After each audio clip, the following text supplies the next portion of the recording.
बोलता है बोली, कहते किसको है? बोलता है किसी सीमित क्षेत्र में बोली जाने वाली भाषा को बोली कहते हैं। यानी कहने का मतलब एक सीमित क्षेत्र, एक एरिया बंधा हुआ है, उसके उतने ही क्षेत्र में बोली जाने वाली भाषा को हम लोग किस नाम से जानते हैं? बोली के नाम से जानते हैं। किस नाम से जानते हैं? बोली के नाम से। लिखे आप, किसी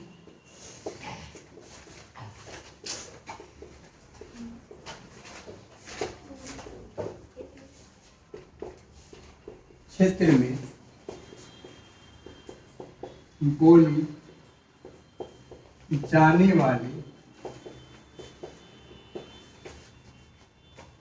भाषा को बोली कहते हैं।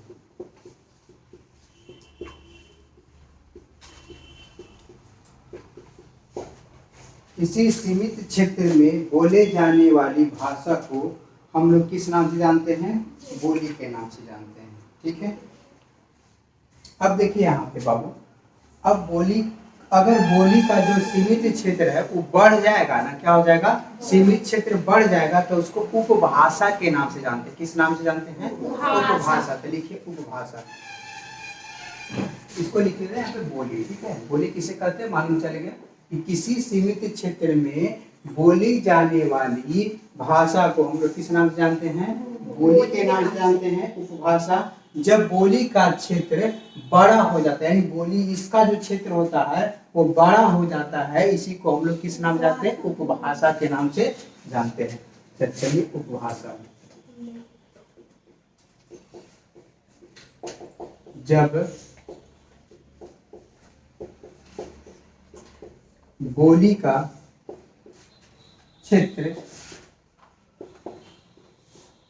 बड़ा या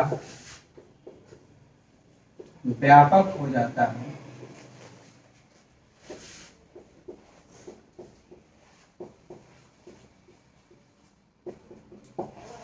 जब बोली का क्षेत्र बड़ा या व्यापक हो जाता है तो उसे उपभाषा के नाम से जानते हैं। तब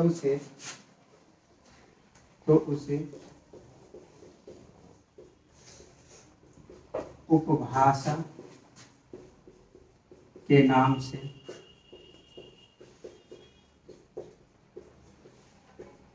जानते हैं।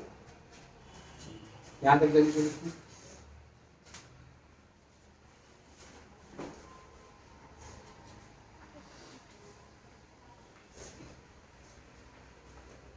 एक चीज ध्यान दीजिएगा, जो बोली होता है ना, है बोली में साहित्य की रचना नहीं होगा, साहित्य की रचना नहीं होती है, रचना नहीं होती है, लेकिन उपभाषा में साहित्य की रचना होती है। साहित्य की रचना होने लगती है, रचना होने लगती है। बात समझ में आ गया?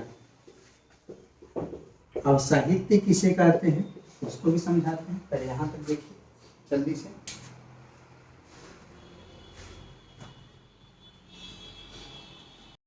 जो उपभाषा है ना बाबू, उपभाषा में कई प्रकार के यानी कई बोलियां शामिल हो जाएगी। क्या हुआ?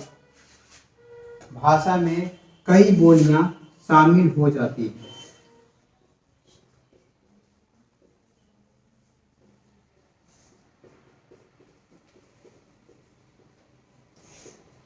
भाषा में कई बोलियां शामिल हो जाती है। चलिए यहाँ तक देखिए, इसीलिए इसका क्षेत्र क्या हो जाएगा? बड़ा हो जाएगा। जैसे अवधि पहले था बोली, अब किसमें उसका क्षेत्र बड़ा हो गया? तो किसमें? उपभाषा में आ गया। राजस्थानी पहले बोली में होती थी, अब उसका क्षेत्र बड़ा हो गया तब भाषा में हो गया राजस्थानी। तब देख लो, जैसे इसको लिख लो, अवधि,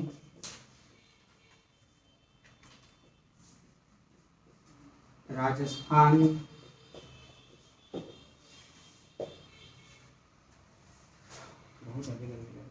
वज्र, ब्रज, ब्रज ब्रज ब्रज जो वृंदावन के आसपास बोला जाता है, ब्रज भगवान श्री कृष्ण से रिलेटेड है।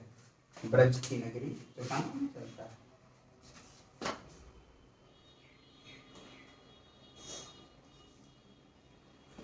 गोकुल ये सब की जगह पे गोकुल, वृंदावन, मथुरा,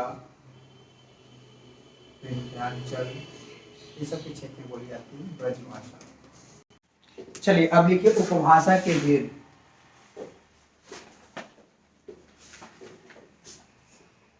वो भाषा के 5 वर्गों में बांटा है। कितने वर्गों में बांटा गया है?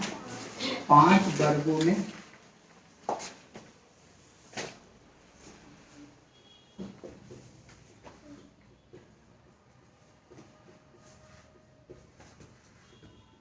पहला लिखना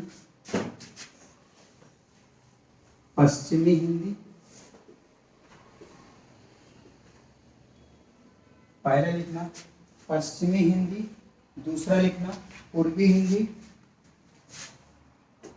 पहले समझ लो इसके बाद। दूसरा हो गया पूर्वी हिंदी,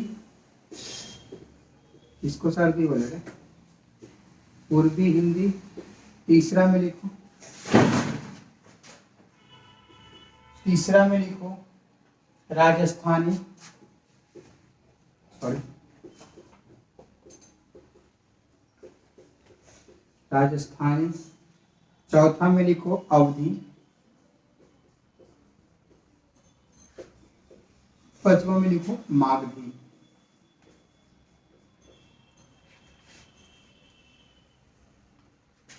पांचवा में लिखो मागधी। मागधी में पूरा का होगा, ठीक है। चलिए इधर देखिए, ये आपका क्या है? उपभाषा है। क्या है बाबू? भाषा। पहला क्या है आपका? पश्चिमी हिंदी, दूसरा पूर्वी हिंदी, तीसरा राजस्थानी, चौथा सॉरी अवधी में बहुत पहाड़ी होगा, सॉरी गलती लिखा गया, पहाड़ी हिंदी होगा, पहाड़ी हिंदी। पचमा मागधी। पचमा क्या होगा? मागधी। कोई दिक्कत यहाँ पर? बात समझ में आया? अब देखिए पश्चिमी हिंदी में कौन कौन सी बोली बोली जाती है। तो पश्चिमी हिंदी में ब्रज भाषा, इधर लिखिएगा उपभाषा, ठीक है ना, उपभाषा। यानी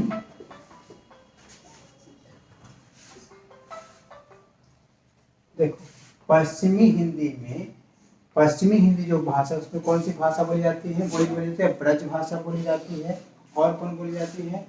अब हरियाणवी बुंदेली, हरियाणवी हो गया, हरियाणवी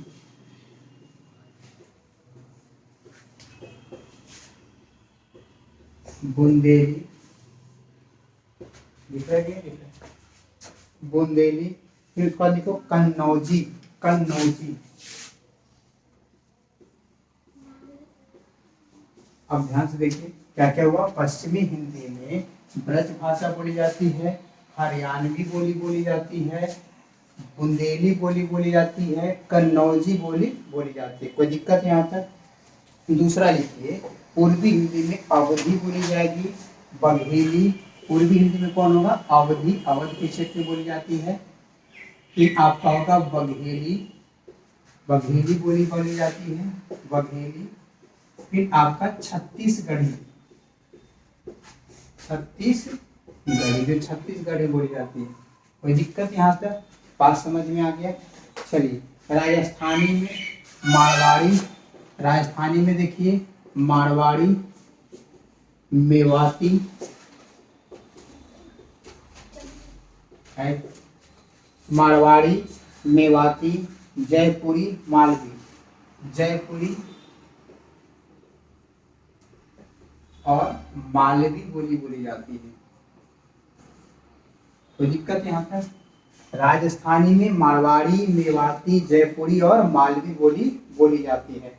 अगला देखिए पहाड़ी हिंदी, गढ़वाली और कुमाऊनी होगा, गढ़वाली और कुमाऊनी, गढ़वाली और कुमाऊनी, गढ़वाली और कुमाऊनी बोली बोली जाती है। चलिए मागधी में मगध यानी मगही, मागधी में हो गया। आप मगध क्षेत्र में है तो मगही। फिर भोजपुरी अंगिका, भोजपुरी होगा, और अंगिका होगा। इतना बोली बोली जाती है। ठीक है, बात समझ में आया या नहीं आया? चलिए यहाँ तक जल्दी से नोट डाउन कीजिए। फिर आपको बात करते हैं लिपि के बारे में, फिर उसके बाद साहित्य समझा देते हैं, क्योंकि साहित्य एक बार यहाँ पे चर्चा हुई है, साहित्य समझा देते हैं, फिर व्याकरण, फिर आपको भाषा और व्याकरण जो टॉपिक है वो खत्म हो जाएगा। फिर अगला क्लास में वर्ण विचार से शुरू करेंगे। ठीक है, कोई दिक्कत यहाँ तक? जल्दी कीजिए, 5 से 7 मिनट की और क्लास है। अब बात करते हैं लिपि यानी स्क्रिप्ट के बारे में। लिपि किसे कहते हैं ना, अगर कोई भी भाषा को सॉरी इसी लिखा गया यार, कोई भी भाषा को लिखने के लिए जिस चिन्ह का प्रयोग करते हैं वही क्या कहलाता है? लिपि कहलाता है। क्या कहलाता है? लिपि। जैसे अ आपको लिखना है तो अ ऐसे लिखेंगे, जिसको बोलेंगे अ, इसको ही मान्य किया गया है। यही आपका क्या होगा? लिपि। इन्हें कैसे कर देना? अ है सर जी, टेढ़ा अ है, लटका अ है, पटका अ है, उल्टा अ है। बात समझ में आया? इस सब का वैल्यू नहीं है। किसका वैल्यू है? ए वाला का। ये आपका क्या कहला है? लिपि कहला है। इसका मतलब आप क्या समझे कि अ लिखा हुआ है। क्या लिखा हुआ है? अ। बात समझ में? अगर मान लो कोई बोलेगा ए लिखो तो आप ऐसे लिखेगा क्या ऐसे लिखेगा? ऐसे नहीं लिखेगा आप।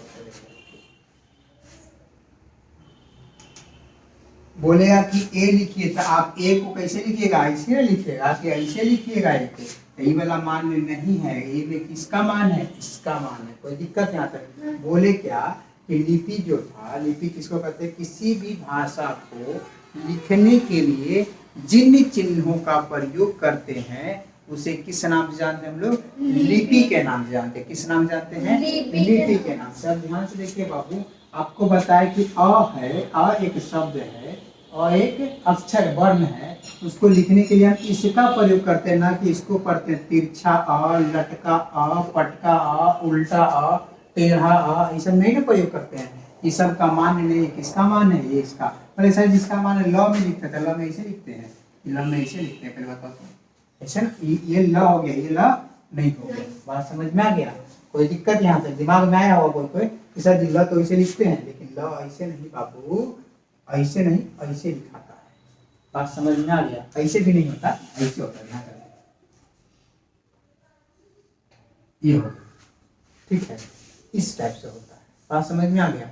तो ये हो गया आपका, क्या हो गया? स्क्रिप्ट यानी लिपि। आप बोले थे कि ए ऐसे लिखते, क्यों ए ऐसे लिखते हैं? नहीं, कोई ऐसे ए लिखता है? नहीं लिखता है। अगर ए को ऐसे ना करके ऐसे कर देते, कौन सी समझिएगा? डी लिखा है। क्या लिखा हुआ है? डी लिखा है। अगर हम ई ऐसे लिखते हैं कि ऐसे लिखते हैं? बताओ तो ऐसे लिखते हैं कभी? नहीं। कैसे लिखते हैं? को ऐसे लिखते हैं। बात समझ में आया? यही आपका क्या हो गया? स्क्रिप्ट हो गया। क्या हो गया? स्क्रिप्ट यानी लिपि। क्या हो गया? लिपि। ठीक है, चलो लिपि देखिए।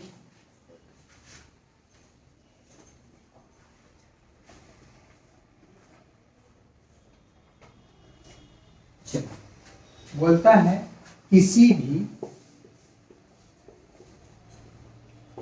भाषा को लिखने के लिए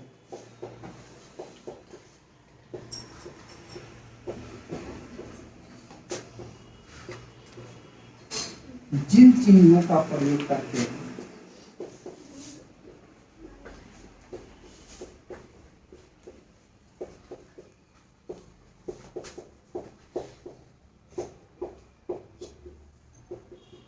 उसे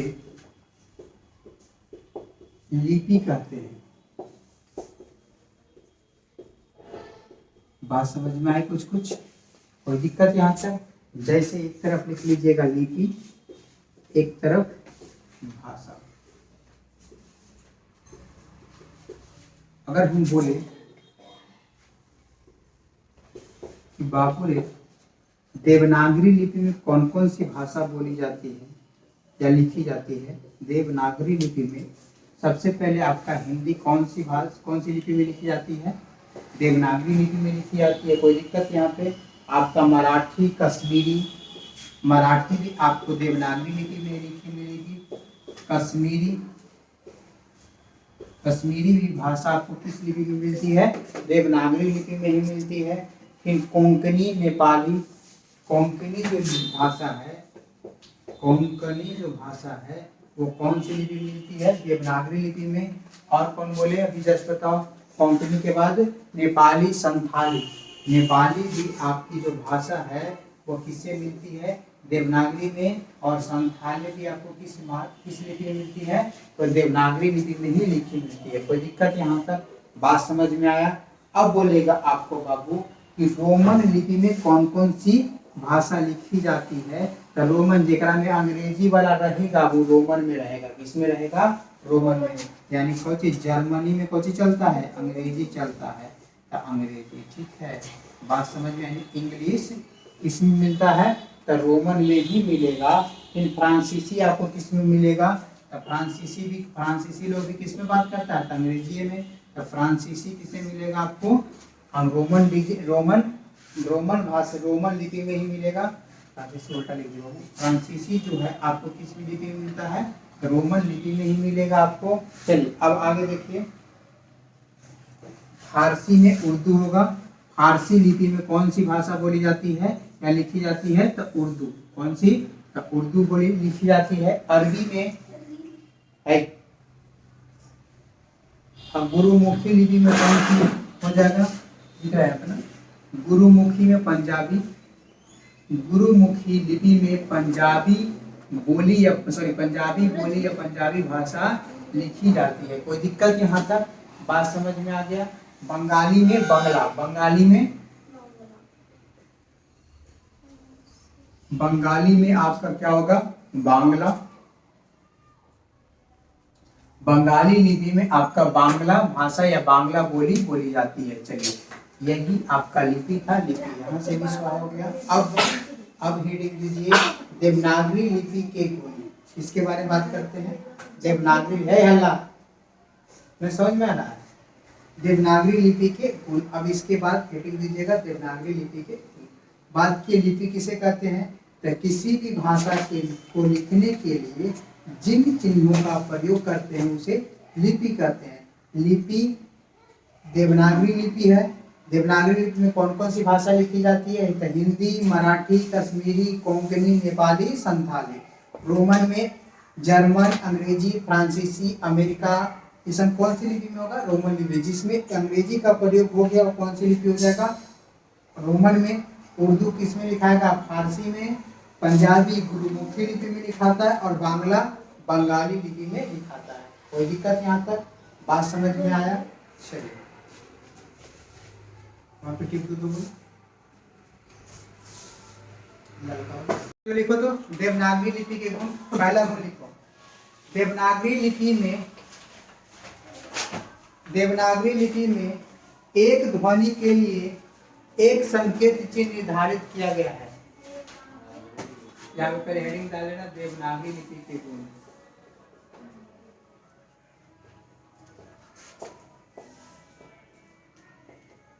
के गुण या विशेषताएं लिख देना। ठीक है ना? देखो देवनागरी लिपि में पहला पॉइंट में, देवनागरी लिपि में चल रहा है ना? हाँ, देवनागरी लिपि में एक ध्वनि के लिए, मैं ध्वनि नहीं, आवाज, साउंड। ठीक है ना? एक ध्वनि के लिए एक संकेत चिन्ह या फिर लिपि का प्रयोग किया गया है। एक लिपि का संकेत चिन्ह तो सबसे अच्छा, एक संकेत चिन्ह या लिपि का प्रयोग किया गया है। कोई दिक्कत यहां तक? प्रयोग किया गया, प्रयोग होता है। ठीक है, चलिए देवनागरी लिपि में प्रत्येक ध्वनि के लिए मतलब एक एक ध्वनि के लिए एक एक लिपि या संकेत चिन्ह का प्रयोग। जैसे अ बोलेंगे तो अ के लिए ऐसे है, आ के लिए आ पर उपाय कीजिए तो क्या हो गया? आ। अगर हर्ष भी लिखना है तो ऐसे लिख देंगे, दीर्घ ही लिखना है तो ऐसे लिखेंगे। यानी हर एक ध्वनि के लिए अलग अलग प्रकार के संकेत चिन्ह का प्रयोग किया गया। बात समझ में आ गया यहाँ तक? चलिए अगला पॉइंट लिखिए। देखिए देवनागरी लिपि में तो देवनागरी लिपि के वर्ण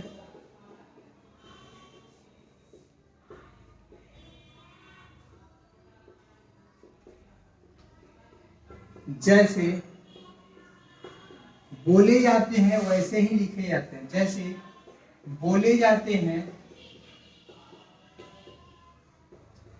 वैसे ही लिखे जाते हैं।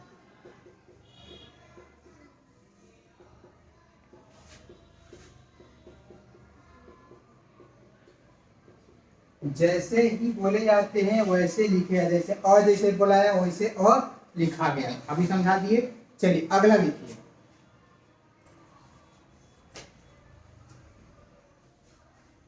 देवनागरी लिपि में रोमन लिपि की तरह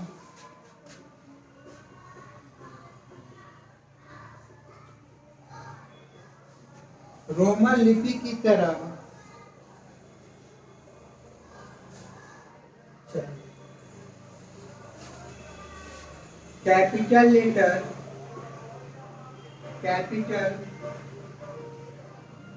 और स्मॉल लेटर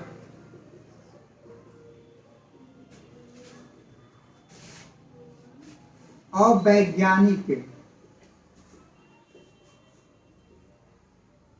और जो वैज्ञानिक नहीं हो, अवैज्ञानिक व्यवस्था से मुक्त है।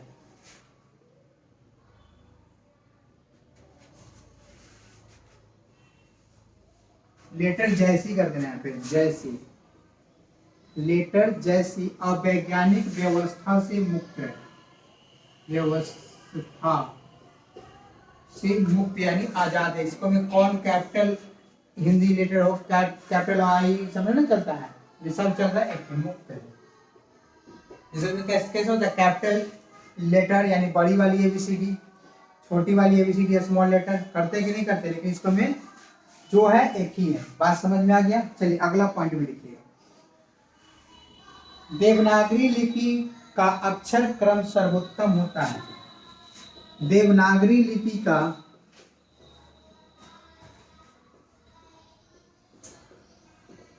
अक्षर क्रम, अक्षर किसे कहते हैं, तो जिसका नाश नहीं होता उसे अक्षर कहते हैं। सर्वोत्तम होता है, सर्वोत्तम होता है यानी पहले स्वर वर्ण आएगा यानी वोवेल, उसके बाद क्या होगा, फिर व्यंजन वर्ण आता है। बात समझ में आया। अंग्रेजी में क्या होता है, पहले स्वर वर्ण आ गया, एक का वोवेल हो गया, फिर बी कॉन्सोनेंट, फिर सी कॉन्सोनेंट, फिर डी कॉन्सोनेंट, फिर ई वोवेल आता है। ऐसा आता है कि नहीं, लेकिन इसको पहले आई आता है, आई आता है कहाँ तक, औ तक, फिर अन आ आता है जो अनुस्वार कहलाया जाता है, फिर उसके बाद व्यंजन वर्ण शुरू होता है, क ख ग घ। बात समझ में आ गया ना। चलिए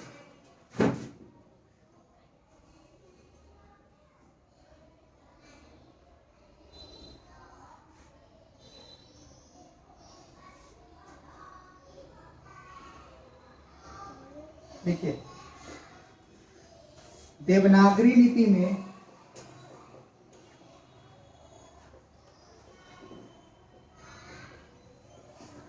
अक्षर क्रम पे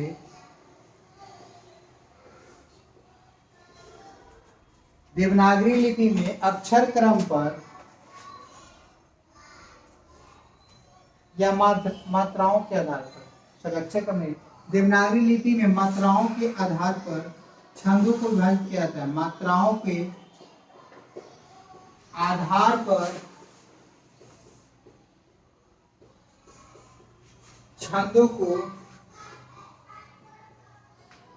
बांटा या विभाजित किया जाता है, बांटा जाता है। यहाँ तक कोई दिक्कत, बात समझ में आ गया। तो देवनागरी लिपि किसी भी लिपि के तुलना में अधिक सर्वोत्तम और वैज्ञानिक है। बस समझ में आ गया, यही पॉइंट था देवनागरी लिपि के। अब हेडिंग दीजिए आप व्याकरण। भाषा के संचित ज्ञान रूपी कोश को हम क्या करते हैं, तो साहित्य कहते हैं। अब आइए साहित्य थोड़ा सा देख लो। साहित्य आधा का है, बहुत मत समझना। भाषा, कोई भी भाषा का है ना, संचित रूप से, यानी भाषा को संचित करके, यानी मिला करके, यानी अगर संचय करके, मतलब इकट्ठा किया जाता है बहुत सारा भाषा को, और उसके जो ज्ञान होता है उसको कोश, मतलब पूरा भाषा को एक जगह मिला दीजिए। तो जी साहित्य, भाषा के संचित सब मिला दिए, तो इसी को कोश को हम लोग किस नाम जानते हैं, तो साहित्य के नाम से जानते हैं। तो भाषा के साहित्य किसे कहते हैं, तो भाषा के संचित ज्ञान रूपी कोश को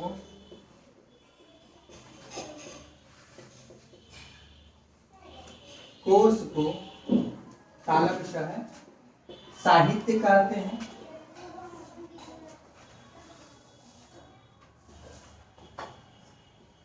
साहित्य दो प्रकार के होते हैं, एक होते हैं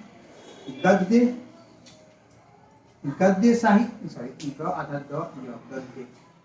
गद्य साहित्य होता है, और दूसरा होता है पद्य साहित्य।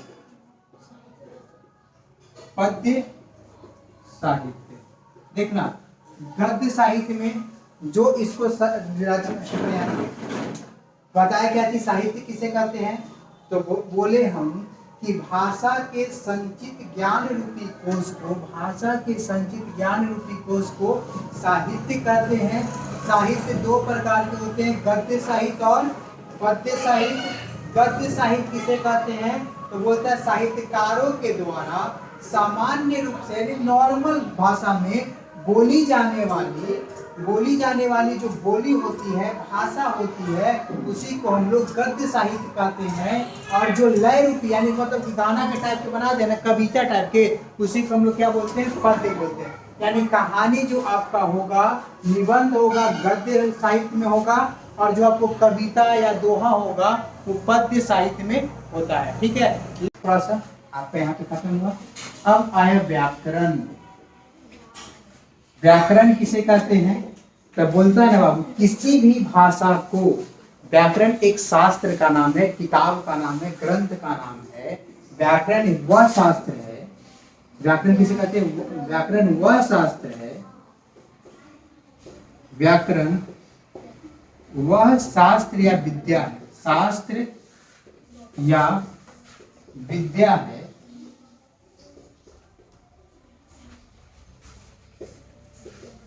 जो किसी भी भाषा को, जो किसी भी भाषा को शुद्ध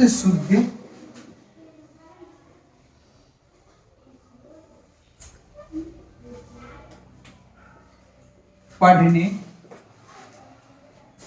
लिखने तथा बोलने का ज्ञान देता है, बोलने का ज्ञान देता है। ऐसे भाषा के तो 6 रूप होता है, लेकिन आपको पढ़ने के लिए हार्डली 4 होगा या 3 ही होगा। ठीक है, तब भाषा के पहला 4 कौन कौन हो गया, एक होता है वर्ण विचार, हम 6 लिख देते हैं, वर्ण विचार। दूसरा होता है वाक्य विचार, सॉरी शब्द विचार, वर्ण से क्या बना, शब्द विचार, क्या बचा, शब्द विचार। फिर हो गया आपका तीसरा वाक्य विचार, आपको शायद यही तीनों पढ़ने के लिए दिया होगा। चौथा अगर आपको दिया होगा तो पद विचार दिया होगा। फिर आपको 5वां दिया होगा चिन्ह विचार, और 6ठा दिया है आपको छंद विचार।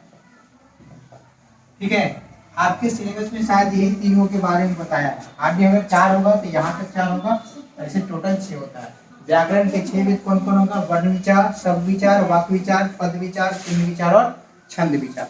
कोई दिक्कत है यहाँ पे। वर्ण विचार जिसमें अक्षरों के बारे में जानकारी प्राप्त करना या अक्षर को लिखने के बारे में पता चले, वर्ण विचार। शब्द विचार, वाक्य शब्दों के बारे में जो ज्ञान अर्जन करते हैं, यानी शब्द के बारे में अगर पढ़ते हैं उसे शब्द विचार।